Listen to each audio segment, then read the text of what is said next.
ನಮಸ್ಕಾರ ವೀಕ್ಷಕರೇ, ನಾನು ನಿಮ್ಮ ಹೋಸ್ಟ್ ಮುನ್ನಾ ಮೊಮೀನ್. ಹೇಗಿದ್ದೀರಾ ನೀವು ವೀಕ್ಷಕರೇ? ಇವತ್ತಿನ ವಿಡಿಯೋನಲ್ಲಿ ಸೆಂಟ್ರಲ್ ಗೌರ್ಮೆಂಟ್ ಮತ್ತು ಕರ್ನಾಟಕ ಗೌರ್ಮೆಂಟ್ನಲ್ಲಿ ಉದ್ಯೋಗ ಜಗತ್ತಿನಲ್ಲಿ ಏನೇನು ಅಪ್ಡೇಟ್ ಆಗಿದೆ ಬನ್ನಿ ಮಾಹಿತಿ ತಿಳಿಯೋಣ. ವಿಡಿಯೋನ ಸ್ಕಿಪ್ ಮಾಡದೆ ಕೊನೆವರೆಗೂ ನೋಡಿ. ಇನ್ನೂವರೆಗೆ ನಮ್ಮ ಚಾನಲ್ಗೆ ಯಾರು ಸಬ್ಸ್ಕ್ರೈಬ್ ಆಗಿಲ್ಲ, ಮುಂದೆ ಬರುವ ಎಲ್ಲ ಸರ್ಕಾರಿ ಉದ್ಯೋಗ ಮಾಹಿತಿ ಪಡೆಯಲು ಈಗಲೇ ನಮ್ಮ ಚಾನಲ್ಗೆ ಸಬ್ಸ್ಕ್ರೈಬ್ ಆಗಿ ಮತ್ತು ಎಲ್ಲ ಒಂದು ನೋಟಿಫಿಕೇಶನ್ಗಳನ್ನು ಡೌನ್ಲೋಡ್ ಮಾಡಲು ಈಗಲೇ ನಮ್ಮ ಒಂದು ವಾಟ್ಸಪ್ ಚಾನಲ್ಗೆ ಫಾಲೋ ಮಾಡಿ.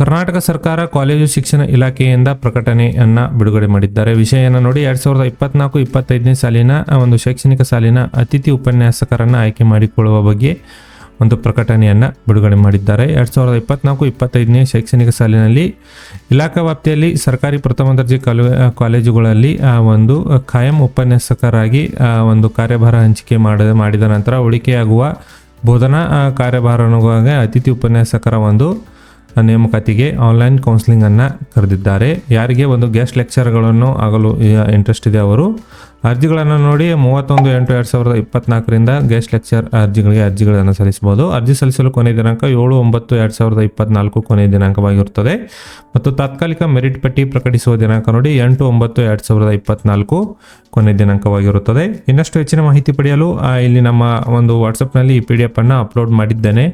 ಅಲ್ಲಿಂದ ನೀವು ಈ ಡೌನ್ಲೋಡ್ ಮಾಡಿಕೊಂಡು ಡಾಕ್ಯುಮೆಂಟ್ಸ್ಗಳು ಮತ್ತು ಎಜುಕೇಷನ್ ಕ್ವಾಲಿಫಿಕೇಷನ್ ಎಕ್ಸ್ಪೀರಿಯೆನ್ಸ್ ಮತ್ತು ಇನ್ನಷ್ಟು ಹೆಚ್ಚಿನ ಮಾಹಿತಿ ಪಡೆಯಬಹುದು. ವೀಕ್ಷಕರೇ, ಈ ತರಹದ ಮಾಹಿತಿ ತಮಗೆ ಇಷ್ಟ ಆಗುತ್ತಿದ್ದಲ್ಲಿ ಈಗಲೇ ವಿಡಿಯೋಗೆ ಒಂದು ಲೈಕ್ ಮಾಡೋದನ್ನು ಮರೆಯಬೇಡಿ. ವೀಕ್ಷಕರೇ, ಸೆಂಟ್ರಲ್ ಇಂಡಸ್ಟ್ರಿಯಲ್ ಸೆಕ್ಯೂರಿಟಿ ಪೋಸ್ಟ್ ನೋಡಿ CISF ವತಿಯಿಂದ ಒಂದು ನೋಟಿಫಿಕೇಶನ್ ಬಂದಿದೆ. ಇಲ್ಲಿ CISFನಲ್ಲಿ ಒಂದು ಫೈರ್ಮ್ಯಾನ್ ಹುದ್ದೆಗಳ ಒಂದು ನೇಮಕಾತಿಗೆ ಅಧಿಸೂಚನೆಯನ್ನು ಹೊರಡಿಸಲಾಗಿದೆ ನೋಡಿ. ಇಲ್ಲಿ ಕಾನ್ಸ್ಟೇಬಲ್ ಫೈರ್ಮ್ಯಾನ್ ಹುದ್ದೆಗಳಿಗೆ ಒಂದು ಕಾಂಟ್ರಾಕ್ಟ್ ಟೆಂಪ್ರವರಿ ಒಂದು ಬೇಸಿಸ್ ಮೇಲೆ ಒಂದು ಫೈರ್ಮ್ಯಾನ್ ಹುದ್ದೆಗಳಿಗೆ ನೇಮಕಾತಿ ನಡೀತಾ ಇದೆ. ಇಲ್ಲಿ ದ್ವಿತೀಯ PUC ವಿಜ್ಞಾನ ವಿಭಾಗದಲ್ಲಿ ಯಾರು ಪಾಸಾಗಿದ್ರಿ ಅವರಿಗೆ ಅರ್ಜಿ ಸಲ್ಲಿಸಲು ಅವಕಾಶವನ್ನು ಕಲ್ಪಿಸಲಾಗಿದೆ. ಯಾರಿಗೆ ಇಂಟ್ರೆಸ್ಟ್ ಇದೆ ಅವರು ಅರ್ಜಿಗಳನ್ನು ಸಲ್ಲಿಸಬಹುದು. ನಮ್ಮ ಕರ್ನಾಟಕದಲ್ಲಿ ಟೋಟಲ್ 33 ವೇಕೆನ್ಸಿಗಳು ಇಲ್ಲಿ ಖಾಲಿವೆ ನೋಡಿ. ಯಾರಿಗೆ ಇಂಟ್ರೆಸ್ಟ್ ಇದೆ ಅವರು ಅರ್ಜಿಗಳನ್ನು ಸಲ್ಲಿಸಬಹುದು. ಟೋಟಲ್ ವೇಕೆನ್ಸಿ ಬಂದುಬಿಟ್ಟು 1130 ಹುದ್ದೆಗಳಿಗೆ ಇಲ್ಲಿ ನೇಮಕಾತಿ ನಡೀತಾ ಇದೆ. ಎಜುಕೇಷನ್ ನೋಡಿ, ದ್ವಿತೀಯ PUCಯಲ್ಲಿ ವಿಜ್ಞಾನ ವಿಭಾಗದಲ್ಲಿ ಪಾಸಾದವರು ನೀವು ಅರ್ಜಿ ಸಲ್ಲಿಸಲು ಅರ್ಹರಿರ್ತೀರಿ. ಏಜ್ ಬಂದುಬಿಟ್ಟು 18ರಿಂದ 23 ವರ್ಷದ ಒಳಗಿನ ಅಭ್ಯರ್ಥಿಗಳು ಅರ್ಜಿ ಸಲ್ಲಿಸಲು ಇಲ್ಲಿ ಅವಕಾಶವನ್ನು ಕಲ್ಪಿಸಲಾಗಿದೆ. ಯಾರಿಗೆ ಇಂಟ್ರೆಸ್ಟ್ ಇದೆ ಲಿಂಕ್ ಕೆಳಗಡೆ ಡಿಸ್ಕ್ರಿಪ್ಷನ್ ಬಾಕ್ಸ್ನಲ್ಲಿದೆ, ಅಲ್ಲಿಂದ ನೀವು ಡೈರೆಕ್ಟಾಗಿ ಅರ್ಜಿಗಳನ್ನು ಸಲ್ಲಿಸಬಹುದು.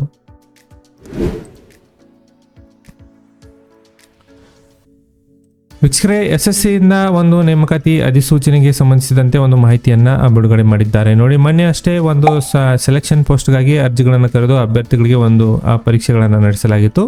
ಸದರಿ ಪರೀಕ್ಷೆ ಬರೆದ ಅಭ್ಯರ್ಥಿಗಳಿಗೆ ಒಂದು ರಿಸಲ್ಟ್ಗಳನ್ನು ಡಿಕ್ಲೇರೇಷನ್ ಮಾಡಿದ್ದಾರೆ ನೋಡಿ. SSLC ಬೇಸಿಸ್ ಮೇಲೆ ಮತ್ತು ದ್ವಿತೀಯ PUC ಬೇಸಿಸ್ ಮೇಲೆ ಯಾರು ಅರ್ಜಿಗಳನ್ನು ಬರೆದಿದ್ರಿ ಮತ್ತು ಡಿಗ್ರಿ ಲೆವೆಲ್ ಎಕ್ಸಾಮಿನೇಷನ್ಗಳನ್ನು ಯಾರು ಬರೆದಿದ್ರಿ ಅಂತ ಅಭ್ಯರ್ಥಿಗಳಿಗೆ ಬಂದು ಇಲ್ಲಿ ತಮಗೆ ಸೆಲೆಕ್ಷನ್ ರಿಸಲ್ಟ್ಗಳನ್ನು ಕೊಟ್ಟಿದ್ದಾರೆ ನೋಡಿ. ಇಲ್ಲಿ SLC PUC ಮತ್ತು ಗ್ರ್ಯಾಜುಯೇಟ್ ಲೆವೆಲ್ ಎಕ್ಸಾಮಿನೇಷನ್ಗಳಿಗೆ ಸಂಬಂಧಿಸಿದಂತೆ ಅಫಿಷಿಯಲ್ ಆಗಿ ರಿಸಲ್ಟ್ಗಳನ್ನು ಅನೌನ್ಸ್ ಮಾಡಿದ್ದಾರೆ. ಯಾರು ಅರ್ಜಿಗಳನ್ನು ಬರೆದಿದ್ರಿ ಅವರು ನೀವು ನಿಮ್ಮ ರಿಸಲ್ಟ್ಗಳನ್ನು ಚೆಕ್ ಮಾಡಿಕೊಳ್ಳಬಹುದು. ವೀಕ್ಷಕರೇ, SSCಯಿಂದ ಮತ್ತೊಂದು ಇಲ್ಲಿ ಇಂಪಾರ್ಟೆಂಟ್ ನೋಟಿಸ್ ಬರ್ತಾ ಇದೆ ನೋಡಿ. The commission has been decided conducted multi tasking stop ಮತ್ತು ಹವಾಲ್ದಾರ್ CBIC ಮತ್ತು CBN ಎಕ್ಸಾಮಿನೇಷನ್ 2024ಕ್ಕೆ ಸಂಬಂಧಿಸಿದಂತೆ ಒಂದು ಪರೀಕ್ಷಾ ದಿನಾಂಕಗಳನ್ನು ಫಿಕ್ಸ್ ಮಾಡಿದ್ದಾರೆ. 30 ಸೆಪ್ಟೆಂಬರ್ 2024ರಿಂದ 14 ನವೆಂಬರ್ 2024ವರೆಗೆ ಈ ಒಂದು ಪರೀಕ್ಷೆಗಳನ್ನು ನಮ್ಮ ದೇಶಾದ್ಯಂತ ನಡೆಸಲಾಗುತ್ತದೆ.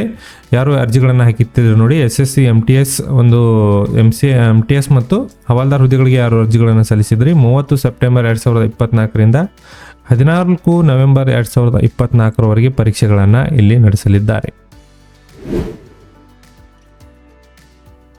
ವೀಕ್ಷಕರೇ, SSCಯಿಂದ ಮತ್ತೊಂದು ಅಪ್ಡೇಟ್ ಬರ್ತಾ ಇದೆ. ಕಂಬೈನ್ಡ್ ಗ್ರ್ಯಾಜುಯೇಟ್ ಲೆವೆಲ್ ಎಕ್ಸಾಮಿನೇಷನ್ 2024ಕ್ಕೆ ಸಂಬಂಧಿಸಿದಂತೆ ನಮ್ಮ ಕರ್ನಾಟಕದ ಅಭ್ಯರ್ಥಿಗಳಿಗೆ ಒಂದು ಅಪ್ಲಿಕೇಶನ್ ಸ್ಟೇಟಸ್ಗಳನ್ನು ಚೆಕ್ ಮಾಡಲು ಲಿಂಕ್ಗಳನ್ನು ಬಿಡುಗಡೆ ಮಾಡಿದ್ದಾರೆ ನೋಡಿ. ನಿಮ್ಮ ರಿಜಿಸ್ಟ್ರೇಷನ್ ನಂಬರು ಮತ್ತು ನಿಮ್ಮ ಡೇಟ್ ಆಫ್ ಬರ್ತ್ಗಳನ್ನು ಹಾಕಿ ನಿಮ್ಮ ಅರ್ಜಿ ಸ್ಥಿತಿಯನ್ನು ನೀವು ಆನ್ಲೈನ್ ಮೂಲಕ ಇಲ್ಲಿ ಚೆಕ್ ಮಾಡ್ಕೋಬಹುದು. ಅರ್ಜಿ ಸ್ಥಿತಿಯಲ್ಲಿ ನೋಡಿ ನಿಮ್ಮ ಪರೀಕ್ಷಾ ದಿನಾಂಕ ಮತ್ತು ಪರೀಕ್ಷಾ ಸೆಂಟರ್ಗಳ ಬಗ್ಗೆ ಕೂಡ ಇಲ್ಲಿ ಮಾಹಿತಿ ತಮಗೆ ಸಿಗಲಿದೆ.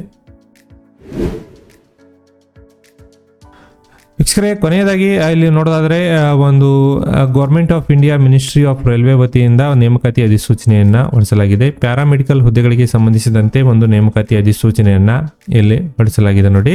Recruitment for various category paramedical board ಒಂದು ಹುದ್ದೆಗಳ ನೇಮಕಾತಿ ನಡೀತಾ ಇದೆ. 17/8/2024 ಅರ್ಜಿಗಳು ಪ್ರಾರಂಭವಾಗಿದ್ದು 16/9/2024 ಕೊನೆ ದಿನಾಂಕವಾಗಿರುತ್ತದೆ. ಇದರಲ್ಲಿ ನೋಡೋದಾದರೆ nursing ಸಪ್ಲಿಡೆಂಟ್, audiologist, clinical, dental hygienist ಇಂತಹ ವಿವಿಧ ಹುದ್ದೆಗಳಿಗೆ ಇಲ್ಲಿ ನೇಮಕಾತಿ ನಡೀತಾ ಇದೆ. ಈ PDF ಲಿಂಕನ್ನು ನಾನು ನಮ್ಮ ವಾಟ್ಸಪ್ ಗ್ರೂಪಿನಲ್ಲಿ ಅಪ್ಲೋಡ್ ಮಾಡಿರ್ತೀನಿ. ಅಲ್ಲಿಂದ ನೀವು ಇದನ್ನು ನೋಡಿಕೊಂಡು ಅರ್ಜಿಗಳನ್ನು ಸಲ್ಲಿಸಬಹುದು. 1376 ಹುದ್ದೆಗಳಿಗೆ ಇಲ್ಲಿ ನಡೀತಾ ಇದೆ. ಈ ಹುದ್ದೆಗಳು ಬಂದುಬಿಟ್ಟು ಪ್ಯಾರಾಮೆಡಿಕಲ್ ಒಂದು ಹುದ್ದೆಗಳಾಗಿರುತ್ತವೆ. ಇಂಟ್ರೆಸ್ಟ್ ಇದ್ದವರು ಅರ್ಜಿಗಳನ್ನು ನೀವು ಇಲ್ಲಿ ಸಲ್ಲಿಸಬಹುದು. ಅಂದಾಜಾಗಿ ನೀವು BSc ನರ್ಸಿಂಗು ಅಥವಾ ಡಿಪ್ಲೊಮಾ ನರ್ಸಿಂಗ್ನಲ್ಲಿ ಪಾಸಾದವರು ಇಲ್ಲಿ ಅರ್ಜಿ ಸಲ್ಲಿಸಲು ಅರ್ಹರಿರ್ತೀರಿ. ನೋಡ್ಕೊಳ್ಳಿ ಒಂದ್ಸರಿ PDF ಅನ್ನು ನಾನು ಗ್ರೂಪಲ್ಲಿ ಕೊಟ್ಟಿರ್ತೇನೆ. ಅಲ್ಲಿಂದ ಇನ್ನಷ್ಟು ಹೆಚ್ಚಿನ ಮಾಹಿತಿ ಪಡೆಯಬಹುದು. ವೀಕ್ಷಕರೇ, ಈ ಮಾಹಿತಿ ತಮಗೆ ಇಷ್ಟ ಆಗಿದ್ದಲ್ಲಿ ಒಂದು ಲೈಕ್ ಮಾಡಿ. ನಾನು ಮತ್ತೆ ಭೇಟಿ ಆಗ್ತೇನೆ ಮುಂದಿನ ಉದ್ಯೋಗ ಮಾಹಿತಿಯೊಂದಿಗೆ. ಅಲ್ಲಿವರೆಗೂ ನಮಸ್ಕಾರ, ಧನ್ಯವಾದಗಳು.